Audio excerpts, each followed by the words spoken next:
Author is funded by the Pacific Northwest Writers Association, supporting writers from pen to publication since 1955. To learn more about the PNWA and their yearly conference, please go to pnwa.org.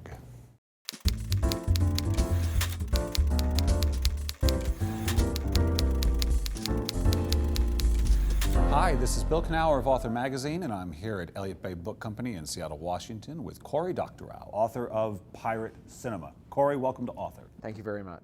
Let's go back to, if you can, think back, maybe all the way back to your childhood, when you first recognized the value of just story, just the very concept of story. Sure.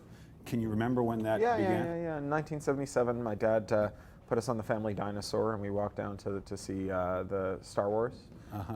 And so, you know, I think Star Wars is a pretty good movie. I don't think it's like the greatest movie ever made, but in 1977, for me, it was the first story I saw that was complicated, where there was, there was stuff in it that involved multiple points of view, and there was a turn and a reversal. There were atemporal sequences that were told out of time, and so on, and all of that kind of blew my lid. And so I came home and I took some paper and I stacked it up and I stapled it down the side and I wrote out the Star Wars story over and over again like a kid practicing scales on the piano, and sort of announced that I was going to be a writer.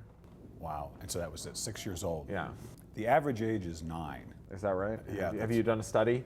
Well, this is informal, but I've asked hundreds of writers, and it seems to be 9 about is the age. Right. Well, I changed my mind a lot between 6 and kind of when it cemented. There was a time when I was going to be a candy factory owner, and a time when I was going to be a deep sea diver. But I wrote a terrible Conan novel when I was 12 that I found incredibly satisfying.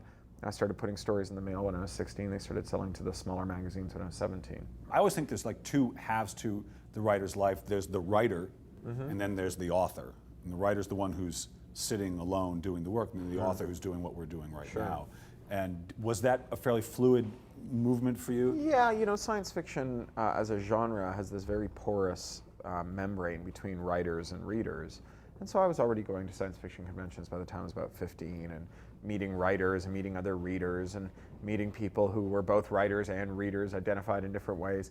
And I'd also, Toronto was a great place to be a science fiction fan because Judith Merrill, who was one of the great editors and writers and critics, had left the States in 1968 after the Chicago police riots and took her family to Toronto and founded the largest public science fiction reference collection in the world. Wow. And she was the writer in residence when I was a kid, and she was my mentor. You could bring her manuscripts and she'd critique them. And we also had the oldest science fiction bookstore in the world, a store called Baca, where later I ended up working. And when I started going there, it was filled, as it is today, filled with writers who were working writers who worked there and also wrote for publication. And my first day there, I was 9 years old, and Tanya Huff, who's a well-regarded fantasy writer, took me into the back to the used section and found me a copy of Little Fuzzy by H. Beam Piper for a buck. Wow. And I bought that and brought it home, and it was, again, a great choice for her to have found for me. And I went down there all the time. When I was 14 and I finished a story that I really liked, I brought it down to the store, and she was sitting behind the cash register, and I basically stuck it in her hands and said, please read this for me. Wow. So, and we're still friends. I got her job when she retired to write full time.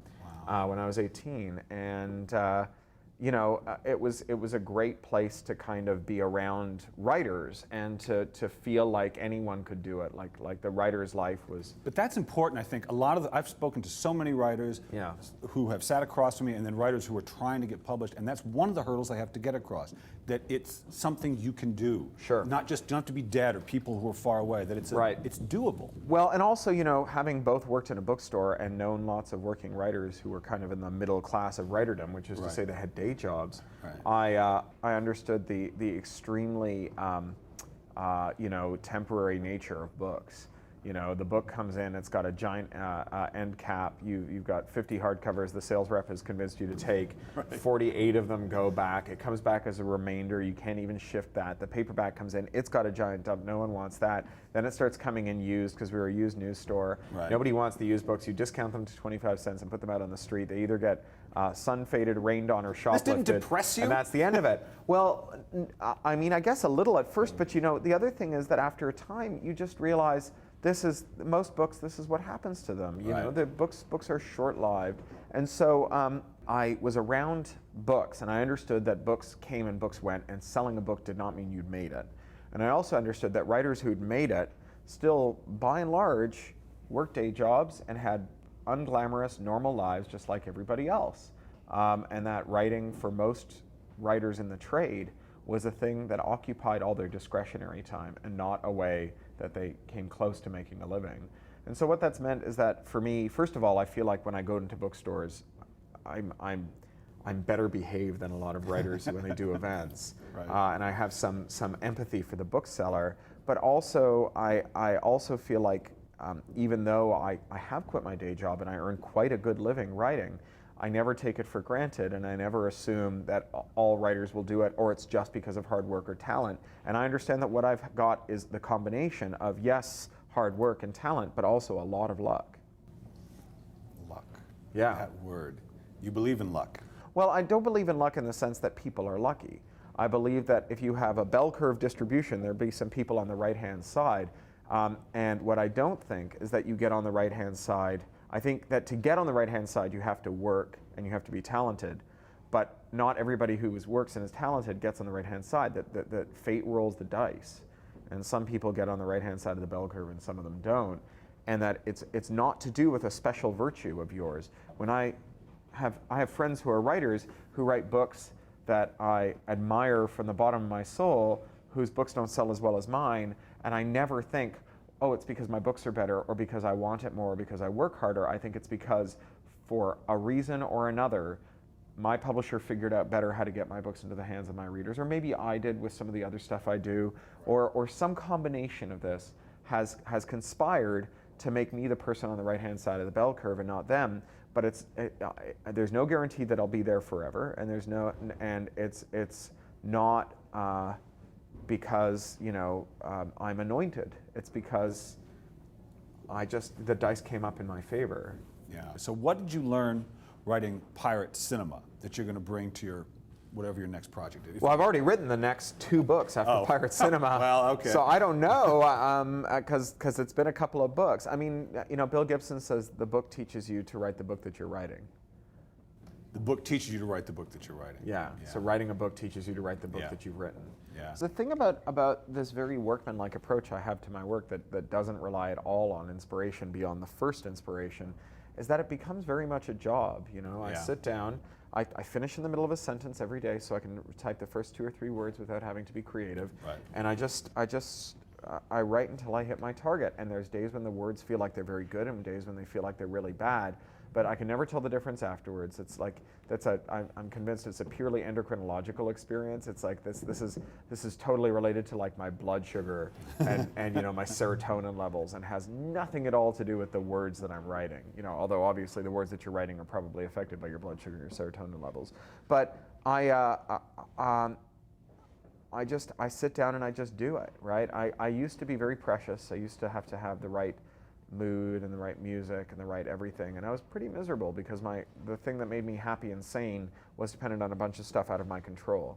And so I spent all my time trying to force the world to be in the posture that I needed to be in so I could write, and the world steadfastly resisted me. And then I wrote my first book while doing a startup, and I was traveling all the time, and I wrote most of it on airplane trays with my laptop unfolded all the way and my hands bent like this in coach. And then I wrote my second one while European director at a civil rights group and traveling to 31 countries in 3 years. And again, like this was before in-seat power and long-lived laptop batteries, and I would often find myself writing, plugged in under the water fountain next to the women's bathroom changing planes in a terminal like this. And so it just burned out all the preciousness so that I could just sit down and write. But the other side of it is I don't have these like numinous moments. It's just, the numinous moments come when I'm thinking up the books, but when I'm writing the books, it's my job. It's kind of getting it down, though. It sounds like that's really Yeah. kind of what you're doing. Yeah, it's my job. I conjure up the subconscious part of my brain that knows how to get from A to B. There's some conscious elements of it too, but there's the subconscious. I resist the conscious mind's clamoring insistence that the subconscious can't possibly have its handle Right. on all of this, and what I really need to do is stop and outline the whole thing to this point so that I can just make sure that I've dotted Right. all the I's and crossed the T's, and I just don't let myself ever stop being cognitive and start being metacognitive, and then the book is done, and then I go back and do all of that stuff and work with my editor and do the rewrites and all of that stuff. So what I'd like you to do is just finish this sentence for me. If writing has taught me anything, it has taught me what? So if writing has taught me anything, it's that the soul of an artistic bohemian existence is a boring bourgeois work ethic. Political and art brought together. There you go. Perfect.